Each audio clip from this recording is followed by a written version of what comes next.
Hi, I'm Dr. Byron Mackay, and today we will be focusing on thumb tracing, thumb tracking, or posterolateral tracking, which is a fantastic exercise to really work on the neck cervical curve.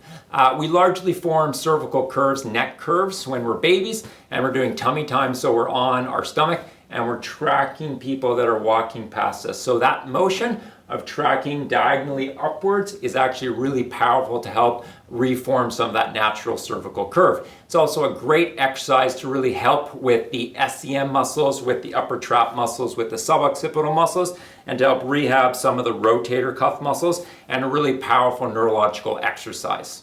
So to do this exercise, we are going to track our thumb. So I'm going to look at my nail bed. I'm going to put my hand out in front of me. An important point here is that when we're putting our hand out, we want our hand roughly at nose or eye level. We don't want our hand down here so that we are flexing down, which causes us to lose that natural neck curvature. So again, hand at eye level. I'm going to be going diagonally up over my shoulder with my hand. So it looks like this. I'm looking at my nail bed again, and I'm going diagonally up like this. My eyes are tracking my nail bed the entire time. So I come back, I go up again, and I'm tracking my nail bed. My head is rotating, but my shoulder's moving and my whole torso is moving. So again, I'm going up like this, diagonally over this side, and then I'm coming back. I'm going to that side 5 times, then I'm switching sides. So I'm gonna put my other hand up, again at eye, nose level, looking at my nail bed, and I'm gonna go diagonally up over my shoulder, and my eyes are tracking, my thumb tracking my nail bed. That's why they call it thumb tracing or posterolateral tracing. You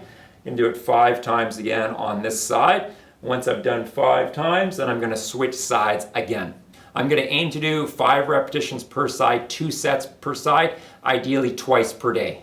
Once you've been doing the posterolateral tracing for several weeks, you can stop using your hand and just rotate your neck. So you can rotate it with your eyes looking into the corner of the room. So my head goes up, I rotate to look to the corner of the room, and then I do that again. Again, I'm gonna aim for 5 to 10 times because this is a little bit faster.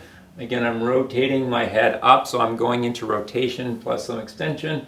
And once I've done that, I would switch sides. I would do the same thing, rotating the opposite way, looking over my shoulder into the corner of the room with my eyes. If you have any questions about any of this, please ask.